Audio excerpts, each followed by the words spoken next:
कृष्णाय वयं नुमः। श्री कृष्ण 25 वर्ष वृंदावन और मथुरा रहे। उसके बाद द्वारका आ गए। आज भगवान की द्वारका लीला आरंभ हो गई। वृंदावन लीला, मथुरा लीला, द्वारका लीला, आज द्वारिका लीला आरंभ हो गई।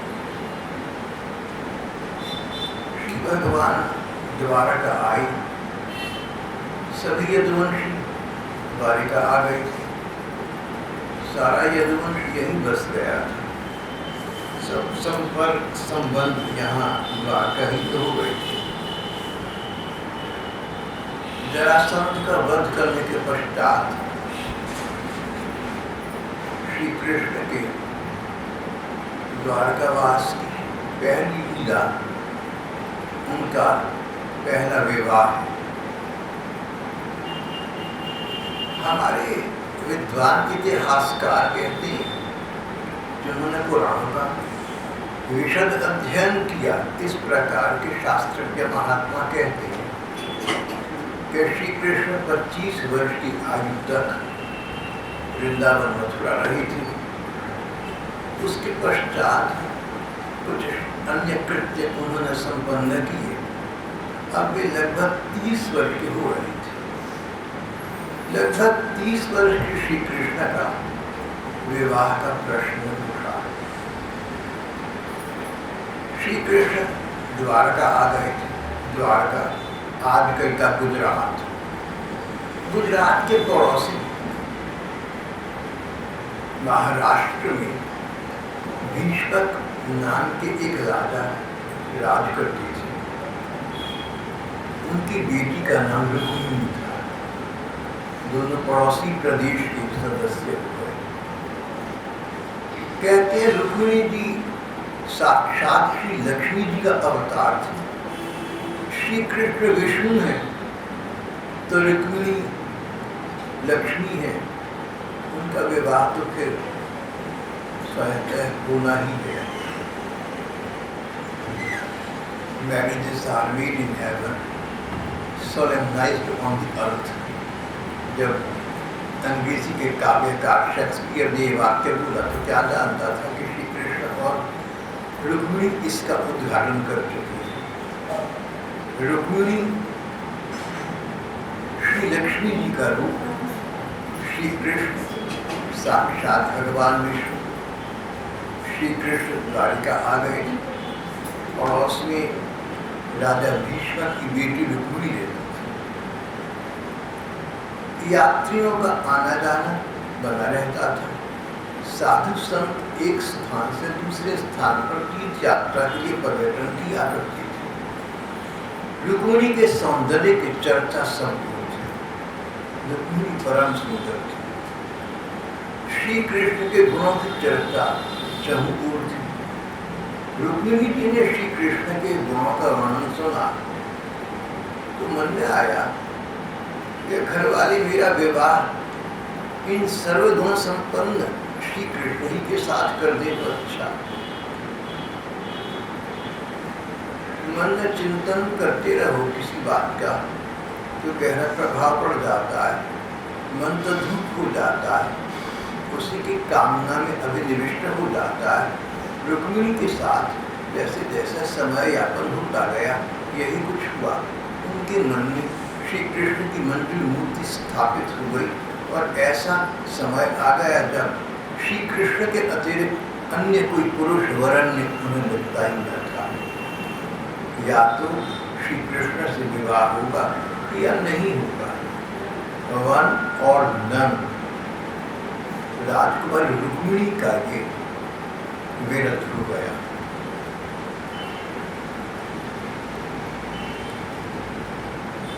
राजा भीष्म अच्छे प्रकार के राजा थे, अच्छे प्रकार के व्यक्ति थे, पर अपने बड़े बेटे रुक्मी के कहने के अनुसार प्रायः चला करते थे। रुक्मी उनका बड़ा बेटा उद्दंड था, मनमानी करता था और पुत्र प्रेम के कारण पिता उसे ऐसा कर देती थी।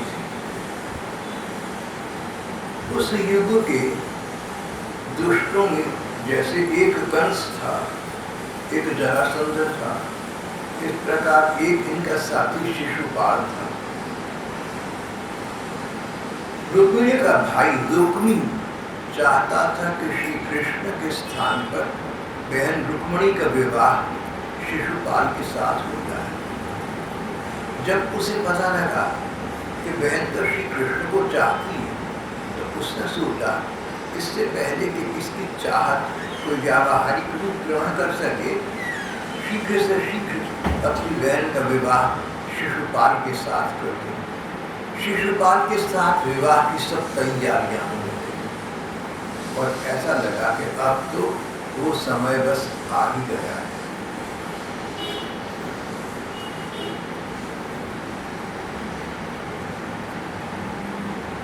रुक्मिणी को पता लगा तो बड़ा भाई रुक्मी शिशुपाल के साथ मेरा विवाह करना चाहता है। रुक्मिणी ये सुनकर उदास हुई और कुछ देर तक सोच विचार करती रही। फिर उन्होंने अपने दरबार परिवार के एक विश्वसनीय बूढ़े ब्राह्मण को बुलाया। उनसे कहा कि ब्राह्मण देवता, आप मेरी पाती द्वारका लेकर पठा दें श्री कृष्ण को। उनको सारी बात सच बता दी। ब्राह्मण देवता द्वारकापुरी पहुंचे, श्री कृष्ण को देखा। ब्राह्मण देवता बड़ी प्रसन्न, बड़ी प्रभावित हुए और सोचा कि रुक्मिणी ने ठीक प्रकार का वर्णन किया है। सद्बुद्ध वरण्य तो श्री कृष्ण ही है। रुक्मिणी जैसी बिटिया को श्री कृष्ण जी का वर्णन करना चाहिए।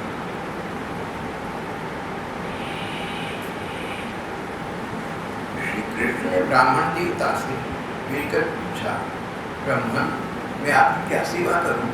इतनी दूर से आपका यहाँ आना किसी अभिप्राय से हुआ होगा। क्या अभिप्राय है आपका? आपकी इष्ट सिद्धि के लिए मैं क्या सेवा, क्या प्रयत्न कर सकता हूँ? सुखदेव जी कथा राजा परीक्षित को सुना भागवत। सुखदेव कहते, परीक्षित देखो श्री कृष्ण को अभिनय करने में बड़े कुशल है। कृष्ण साक्षात भगवान अंतर्यामी है, सर्वज्ञ है, सब जानते हैं। पर जब मनुष्य किसी लीला करते हैं तो सफल अभिनय करते हैं। यही लगता है कि सचमुच कोई साधारण व्यक्ति है, कोई ब्राह्मण देवता। इस उद्देश्य से आपका यहाँ आना को कृपा पूर्वक मुझे बताइए, मैं कुछ कर सका तो आपकी सेवा, आपकी सहायता करूँगा।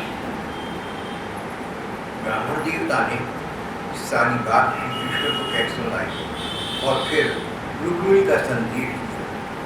रुक्मिणी ने अपने पत्र में श्री कृष्ण से कहा था कि कृष्ण, मैं तो अपना तन, अपना मन तुम्हें समर्पित कर चुकी हूँ।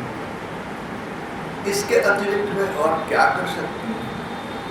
इसके अतिरिक्त और मैं क्या लिख सकती हूँ? अब तो तुम्हारे पर है। अगर तुम भी चाहते हो मेरा वर्ण करना, मेरा पाणी ग्रहण करना, तो साहस का परिचय देकर यहाँ आकर तुम बलपूर्वक मुझे अपने रथ पर उठाकर ले जाओ। हमारे यहाँ एक परिपाटी है, विवाह से पूर्व कन्या मंदिर में दुर्गा दर्शन दिए जाते। जब मैं श्री पार्वती के दर्शन करके वापस आऊँगी, उस समय चारों ओर बहुत रक्षा संस्थाएं तो होंगी, बहुत कड़ी सुरक्षा होगी, पर तुम तो वीर हो, तुम तो परम वीर हो, तुम तो महावीर हो, मुझे वहाँ से उठाकर ले जाना। अगर तुम्हारे मन में मेरे प्रति वही अनुराग उद्दीप्त हुआ जो मेरे मन तुम्हारे लिए, तो प्लीज डू इट, ऐसा कर लेना। और नहीं तो मेरा निर्णय है, मैं किसी अन्य व्यक्ति का स्पर्श सहन न कर सकूंगी। किसी अन्य व्यक्ति से विवाह का प्रश्न नहीं उठता, मैं अपने आप को समाप्त करूँ। I be your wife, I die or else I die your wait, कोई शेक्सपियर बात करा, I be your wife if you marry, if no I die your wait. तुम्हारे पीछे पागल होकर मैं अपने आप को समाप्त करूंगी, पर किसी अन्य पुरुष से विवाह करने का प्रस्ताव मैं तो सोच नहीं सकती। रुक्मिणी जी ने जो पत्रिका श्री कृष्ण को ब्राह्मण देवता के हाथों पर ढाई, इसको सुखदेव जी ने आगे परीक्षित को सुनाया है। मूल भागवत संस्कृत में, संस्कृत के श्लोकों में रुक्मिणी जी की ये याचिका 7 प्रश्नों में है। बड़े बड़े विद्वानों का कहना है ये तो सप्तपदी हो गई, जो विवाह के समय पति पत्नी अग्नि की साक्षी देकर लिया करते। और फिर रुक्मिणी जी ने जानकर या अनजाने श्री कृष्ण ने एक स्वाभिमान जगाया। उन्होंने कहा जैसे शेर का भाग कोई सियार ले जाए, इस प्रकार मेरा स्पर्श ये शिशुपाल न कर सके। एक प्रकार की चुनौती हुई नहीं, शेर का भाग सियार ले जाए तो शेर बड़ा बुज़दिल हुआ। होना तो ये चाहिए कि शेर का भाग शेर अपने पास रखे, सियार की ज्यादा बात करे। इस प्रकार भाव ये था कि मैं तुम्हें चाहती हूँ, मैं तो तुम्हारी हो चुकी। अगर कोई अन्य पुरुष मेरा वर्ण करता है तो मानो शेर का भाग सियार ले गया, फिर तो शेर पर दोष आएगा। इतना डरपोक शेर, बुज़दिल शेर। भगवान का रुक्मिणी जी के प्रति पहले से अनुराग था, इसलिए कि दोनों लक्ष्मी नारायण थे, या इसलिए लक्ष्मी जी के प्रति अनुराग हो गया। तो भगवान के साथ जो व्यक्ति जैसा संबंध बनाता है उसको भगवान निभाते। भगवान ने बार बार ग्रंथों में ऐसा कहा कि ये यथा मां प्रपद्यन्ते तांस तथैव भजामि। रुक्मिणी का श्री कृष्ण के प्रति अनुराग उत्पन्न हो चुका था, तो श्री कृष्ण ने उस अनुराग का मान किया। उनके हृदय में भी रुक्मिणी के लिए अनुराग का उद्भव हुआ। बोले ब्राह्मण देवता आप चिंता न करें, मैं अपने सारथी को बुलाकर, अपने रथवान को बुलाकर बड़े शीघ्र द्वारिका पहुंचता हूँ और रुक्मिणी जी के साथ आप मेरा विवाह निश्चित समझें, ये संदेश डालकर आप राजकुमारी को संदेशित कर दें।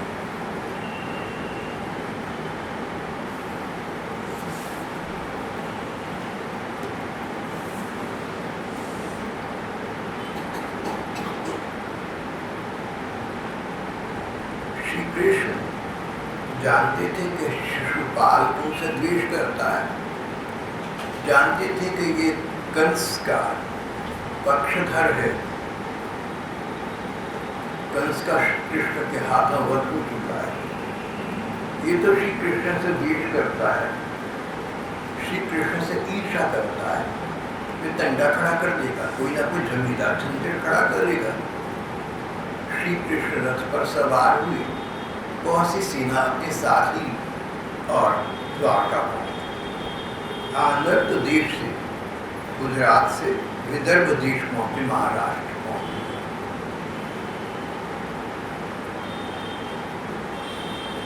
देखा नगरी नववधू की भांति सजाई गई है। यहाँ श्री रुक्मिणी जी का रुक्मिणी के साथ विवाह हो रहा था, उसकी तैयारियां की गई थी।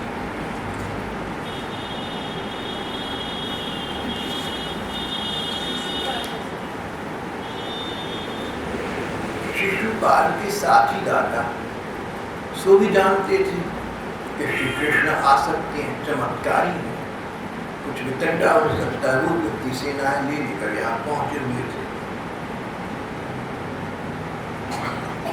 परम सुंदर रुक्मिणी जी श्री कृष्ण के शुभागमन की प्रतीक्षा कर रहे। देखा श्री कृष्ण की कौन करे, तभी तो संदेशवाहक ब्राह्मण देवता भी नहीं पहुंचे। बड़ी चिंता में पड़ गए। सोचने लगी, अरे मेरा भाग्य भंग है, मेरे में ऐसी कौन सी योग्यता है, मेरे में ऐसा कौन सा गुण है जो श्री कृष्ण वर्ण करने के लिए यहाँ तक आएंगे, इतना कुछ करेंगे, उसके लिए तो मैं नहीं हूँ। चिंता में पड़ गई। फिर विचार आया, नहीं, श्री कृष्ण तो इस प्रकार के नहीं है, वो तो दूसरे का भाव ग्रहण करती है, कदाचित अभी आ रही होंगी। और फिर सोचा, अभी कुछ समय अवशिष्ट है, हो सकता है मेरे प्राणनाथ, मेरे हृदयेश्वर श्री कृष्ण आ ही रहे। इस उधेड़ बुन में थी, चिंता में थी। उनका मन, उनके मन के सारे भाव श्री कृष्ण चुरा लिए थे। फिर अभी समय है ऐसा समझकर उन्होंने आंसू भरे अपने नयन बंद कर दिए। इस प्रकार रुक्मिणी जी भगवान श्री कृष्ण के आगमन की प्रतीक्षा कर रही थी। शुभ शगुन होने लगी। देखा ब्राह्मण देवता आ गए। उन्होंने कहा, रुक्मिणी राजकुमारी, श्री कृष्ण मेरे साथ आ चुके हैं, नगर में प्रविष्ट हो चुके। रुक्मिणी का मन मयूर हर्षातिरेक से नृत्य कर उठा। मेरे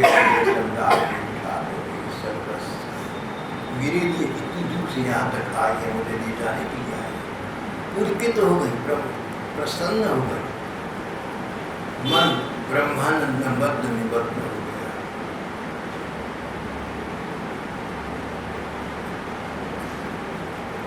कई विचारक कहते हैं कि श्री रुक्मिणी जी के विवाह की घटना साधकों और भक्तों के लिए अनेक अनेक शुभ संकेत लेकर आते हैं।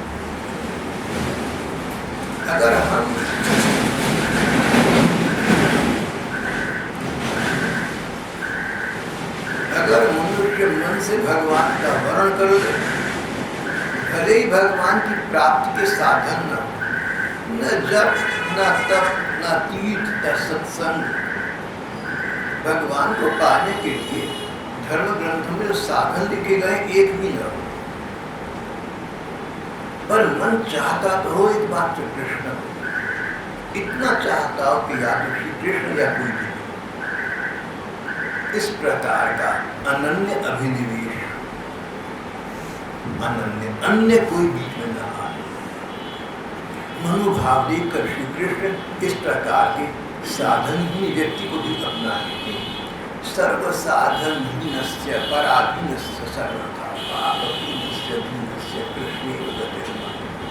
पापी हूँ, दीनहीन हूँ, पतित हूँ, पर आश्रित श्री कृष्ण ही के हूँ।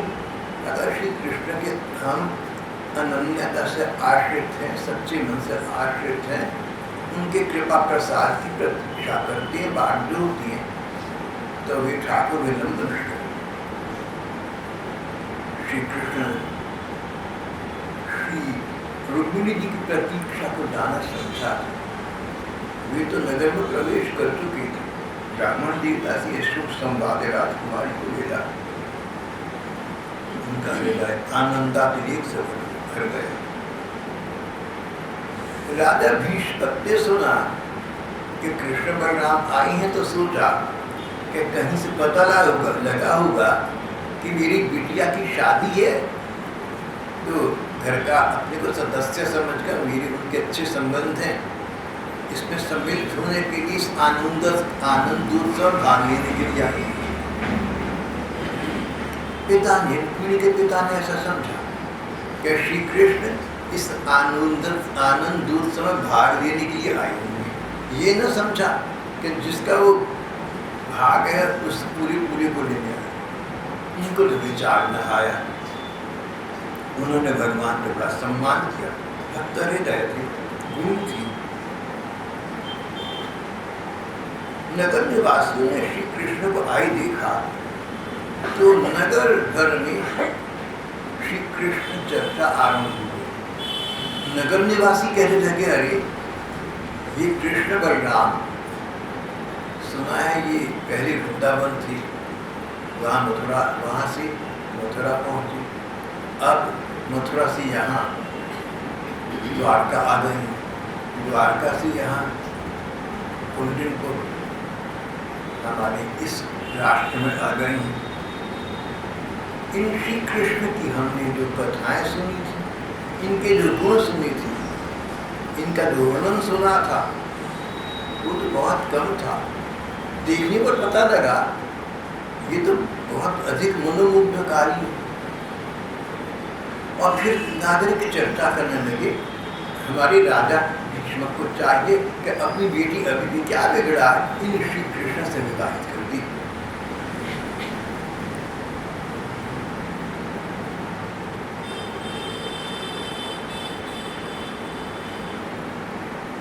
प्रेम परवश होकर पूर्वाज जब इस प्रकार बातचीत कर रहे थे, उसी समय रुक्मिणी जी अंतःपुर से बाहर निकली, देवी दर्शन के लिए मंदिर में पहुंचे। बहुत से सैनिक उनकी रक्षा में नियुक्त थे। श्री कृष्ण के अभी भी चरणों का भी चिंतन कर रही थी। भगवती पार्वती के चरणों का दर्शन करने के लिए जब पैदल ही चल स्वयं मौन थी, माताएं, सखी सहेलियां सब ओर से उन्हें घेरी थी। शूरवीर राज सैनिक हाथों में अस्त्र शस्त्र उनकी रक्षा कर रहे थे। बाजी तुड़ही ढोल बज रहे थे। बहुत आनंद मंगल मनाया जा रहा था, पर सुरक्षा के पूरे प्रबंध भी थे। उस समय श्री रुक्मिणी जी बाहर निकली। उनके चारों ओर जय जयकार हो रहा था। देवी दर्शन के लिए मंदिर में पहुंची। अनेक बूढ़ी बूढ़ी ब्राह्मणियां उनके साथ थी। उन्होंने कहा, राजकुमारी, पार्वती जी को प्रणाम करो, ये जगन माता है। इनसे अपने पति को प्राप्त करने की और पति के स्वास्थ्य इनसे प्रार्थना करो, ये सब कुछ दे सकती है। बेटी, इन्हें प्रणाम करो। लक्ष्मी जी का अवतार श्री रुक्मिणी जी ने श्री पार्वती जी के सामने नतमस्तक होकर प्रणाम किया और कहा कि मेरे पति तो श्री कृष्ण ही हैं, माँ मुझे श्री कृष्ण से मिला दो, वो मुझे बस अपने साथ ही ले जाए। अब इस शहर में दिल एक लगता, सब कुछ पराई लगने लगी। तुम्हारे कारण अपने देश में भलम हम हो गए परदेश, अपने देश में हम परदेशी हो गए। अब अपना देश अपना न लगने लगा।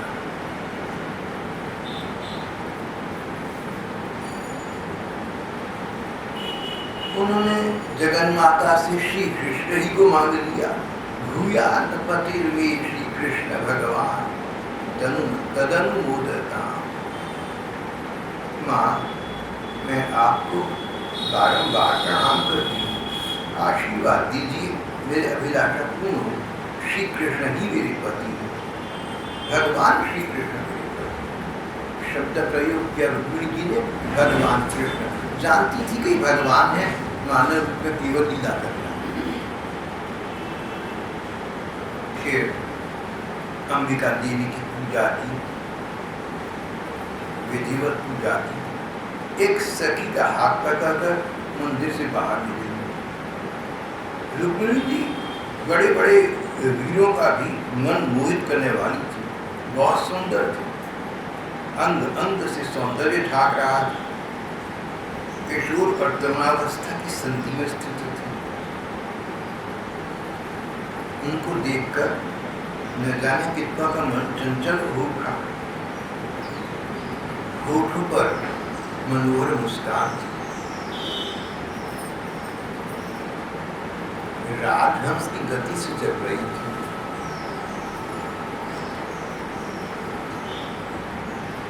बड़े बड़े यशस्वी वीर मोहित हो गए। रुक्मिणी जी इस उत्सव यात्रा के बहाने मंद मंद गति से चलकर भगवान श्री कृष्ण पर अपना राशि राशि सौंदर्य न्यौछावर कर रही थी। उनकी खुली मुस्कान, लगी चितवन, इस पर अपना चित्त लुटाकर बड़ी बड़ी नरपति को मोहित कर रही थी। उनके हाथों से रुक्मिणी को देखा तो बड़े बड़े राजा महाराजा वीर रईस आए हुए थे, उनके हाथों से रुक्मिणी का सौंदर्य देखकर सहन हुआ, अस्त्र शस्त्र छूट कर गिर पड़े।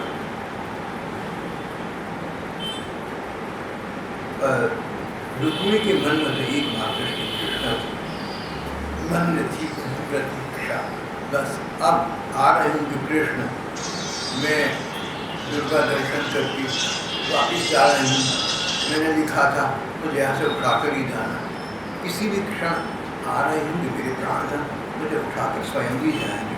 और ऐसा ही हुआ, उन्हें श्याम सुंदर भगवान श्री कृष्ण के दर्शन हुए। राजकुमारी रुक्मिणी अपने रथ पर चढ़ना ही चाहती थी, भगवान कृष्ण ने भीड़ में से उनको उठाया, सैकड़ों राजाओं के सिर पर पांव रखकर उन्हें अपने रथ पर बिठा लिया।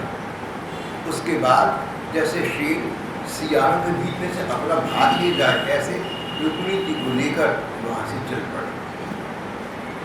उनके शत्रु राजाओं को ये सब सहन न हुआ, कहने लगे हमें धिक्कार है, अगर हमारे देखते देखते वृंदावन गई द्वारा राजकुमारी हमारी रुक्मिणी को ले जाए, ये कैसे हो सकता है?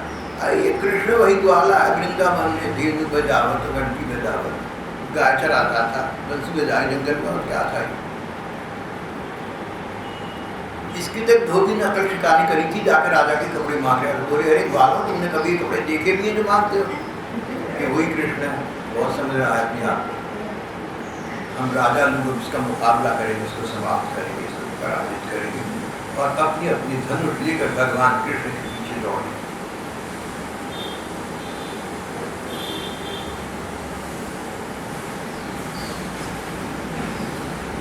शत्रुओं की सेना ने श्री कृष्ण के रथ को चारों ओर से घेर लिया, बाणों की वर्षा होने लगी। रुक्मिणी जी घबराई,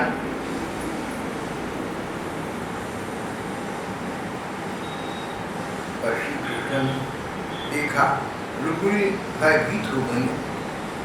रुक्मिणी जी ने लज्जा के साथ भयभीत नेत्रों से श्री कृष्ण के मुख की ओर देखा। भगवान मुस्कुराकर बोले सुंदर डरो मत, तुम्हारी सेना अभी तुम्हारी शत्रुओं की सेना को नष्ट किए डाले। तुम्हारी सेना रुक्मिणी की सेना अब कौन सी? श्री कृष्ण की सेना रुक्मिणी की सेना है। तो पति गृह अपना हो चुका है, पिता गृह से तो नाता टूट चुका। बोले रुक्मिणी तुम्हारी सेना इन शत्रुओं को अभी नष्ट की, तुम्हारी सेना यानी मेरी सेना तुम्हारी सेना, अब तो एक ही बात। सुंदरी कहकर संबोधित रुक्मिणी को रथ में बिठाया। जो पहला शब्द बोला श्री कृष्ण ने वो था सुंदरी, और जो दूसरा वाक्य बोला वो था तुम्हारी सेना इन शत्रुओं को अभी अभी पराजित कर। तुम्हारी सेना, मेरा सब कुछ तुम्हारा है, मेरी सेना भी तुम्हारी।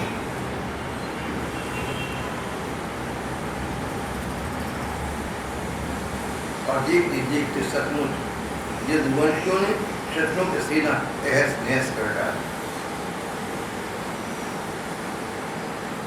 शिशुपाल अपने को बहुत बहादुर मानता था, बहुत गर्व भरे वचन कह रहा था, बोला सेना का क्या करना है, ये श्री कृष्ण कितनी अक्षौहिणी सेना लेकर मेरे सामने आ जाए, इसके लिए मैं अकेला पर्याप्त हूँ, कुछ क्षण के अंदर इसका काम तमाम कर सकता हूँ। उसको बहुत दुख था, अपनी भावी पत्नी के चिंताने कारण मनस्तन हो रहा। शिशुपाल को तो ये दिख रहा था कि जिस सुंदरी राजकुमारी से मेरा विवाह होगा तो उनको श्री कृष्ण ले जा रहा है, भावी पत्नी का वियोग, इससे मेरा विवाह होगा, ना जाने क्या क्या उमंग अपने मन में संजोई होगी, क्या क्या सोचा होगा। सारे सपने, सारे स्वप्न समाप्त हो गए थे। किसी की पत्नी को दूसरा ले जाए, नवविवाहिता। शिशुपाल दुख और क्रोध से कांप रहा, अपनी भावी पत्नी रुक्मिणी के छिन जाने से उसके हृदय में न उत्साह रहा, न शरीर पर कांति रही। जब उसकी दुर्दशा जरासंध ने देखी, उसने कहा शिशुपाल जी आप तो एक श्रेष्ठ पुरुष हैं, ये उदासी छोड़िए। राजा, कोई भी बात सदा सर्वदा मन के अनुकूल ही हो या प्रतिकूल ही हो, कैसे कह सकते हैं? किसी भी प्राणी के जीवन स्थिरता को बुराई नहीं कर। जैसे कठपुतली बाजीगर की इच्छा के अनुसार नाचती है, वैसे ही ये प्राणी भाग्य के आदमी सुख दुख के संबंध में यथाशक्ति चेष्टा किया करता है। आप चिंता न करें, हम प्रयत्न करेंगे रुक्मिणी को छुड़ाने का, और विवाह आपके साथ ही। जब मित्रों ने इस प्रकार समझाया तो शिशुपाल को लगा कि ये ठीक कह रहे हैं। वो अपनी राजधानी को लौट गए। राजा लोग अपने अपने नगरों को चले गए। मन में विचार कर चुके थे कि पहला अवसर आते ही हम श्री कृष्ण पर धावा बोलेंगे और सब समाप्त कर देंगे। ये समझ जल्दी जाएगा।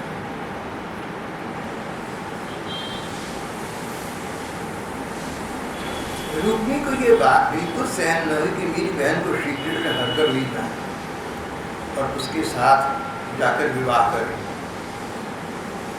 अपने साथ सेना की टुकड़ी श्री कृष्ण का पीछा किया। मार्ग में श्री कृष्ण को दुर्वचन दुर्वाक्य बोलता गया। रुक्मिणी की बुद्धि बिगड़ गई थी। भगवान की तेज को, भगवान के प्रभाव को बिल्कुल नहीं जानता था। उनको ललकार रहा था, खड़ा रहे, खड़ा रहे। अरे कुलकलंक, कौआ हवन की सामग्री चुरा कर ले जाए, वैसे तू मेरी बहन को चुरा कर कहाँ भागा जा रहा है? आज तेरा सारा गर्व खंडित की देता। एक, जब तक मेरी बाण तुझे धरती पर नहीं सुधा लेती, इससे पहले इस बच्ची को छोड़कर भागना। चुपचाप चला जा वापस। भगवान को उसने चुनौती फेंकी। श्री कृष्ण ने रुक्मिणी की दुर्वार्ता सुनी, कोई प्रत्युत्तर न दिया, मुस्कुरा दी।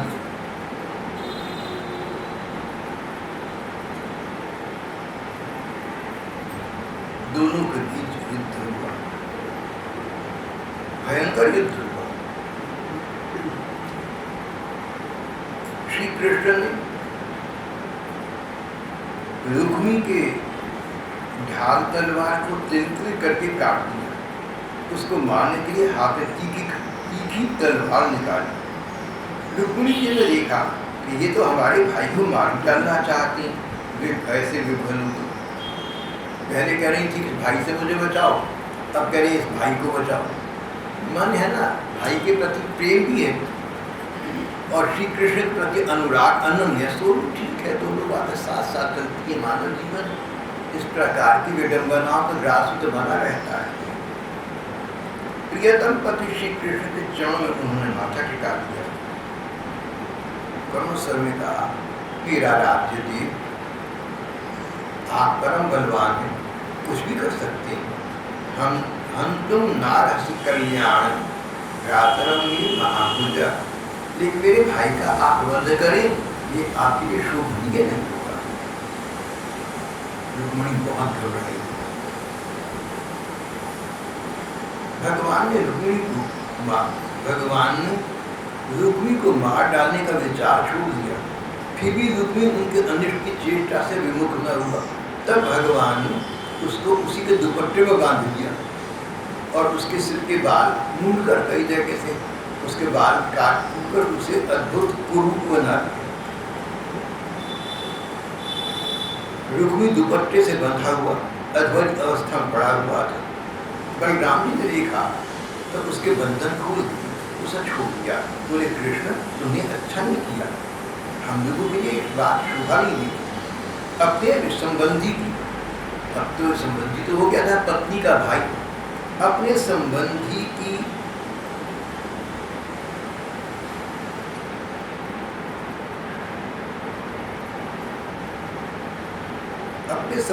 दाढ़ी मूंड कर उसे कुरूप करना, ये तो एक प्रकार से उसका वध हो गया।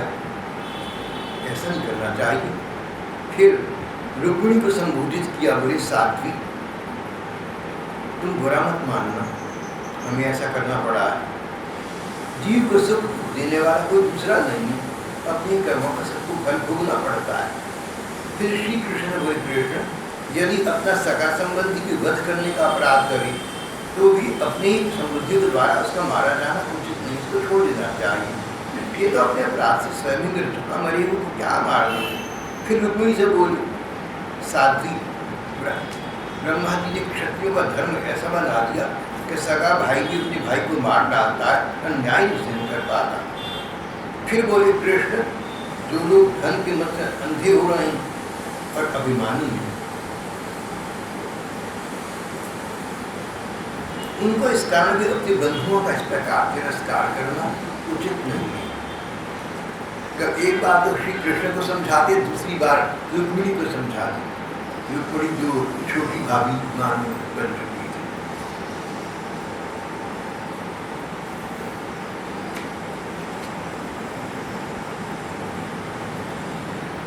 इस प्रकार दोनों को समझाते रहे।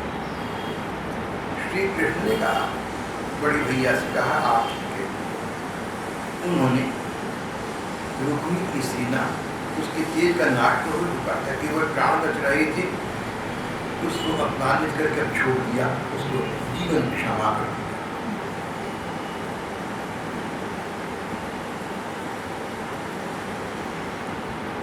रुक्मिणी के चित्त की सारी आशा अभिलाषाएं व्यर्थ हो चुकी थी। शत्रुओं ने उसे अपमानित करके छोड़ दिया था, ये उसका और भी बड़ा अपमान हो गया। विरूप किया गया था, उसका शक्ल बिगड़ गई। विरूप किए जाने की कष्टदायक स्मृति विस्मित हो पा रही थी। वो अपनी राजधानी, अपने घर वापस नहीं गया। घर से कहकर आया था कि जब तक मैं श्री कृष्ण का वध नहीं करूंगा, रुक्मिणी को वापस नहीं लाऊंगा, तब तक अपने घर नहीं आऊंगा। अब घर नहीं गया, लज्जित था, लोगों को क्या मुंह दिखाएगा, घर नहीं गया। एक दूसरे स्थान पर गया, भोजकट नाम की बहुत बड़ी नगरी बनाई। उसने प्रतिज्ञा कर ली थी कि मैं दुर्बुद्धि कृष्ण को मारे बिना, अपनी छोटी बहन को लौटाए बिना अपने नगर में प्रवेश नहीं करूंगा। क्रोध करके वह इस नई नगरी में रह जाएगा। श्री कृष्ण ने इस प्रकार जब सब राजाओं को जीत लिया, रुक्मिणी को द्वारिका में लाकर उनका विधिवत वैदिक रीति से प्राणीकरण किया।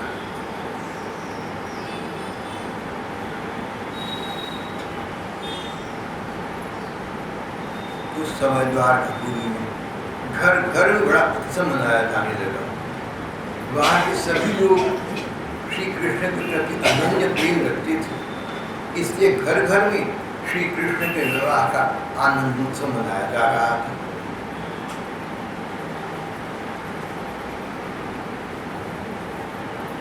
जहाँ तहाँ रुक्मिणी हरण की गाथा गाई जाने लगी। उसे सुनकर राजा और राजकन्याएं अत्यंत विस्मित हो गए।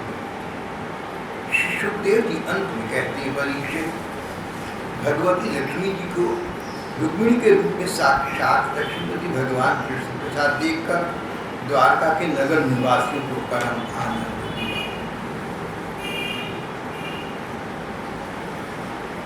यहाँ हमारा रुक्मिणी विवाह का ही प्रसंग आज समाप्त हो।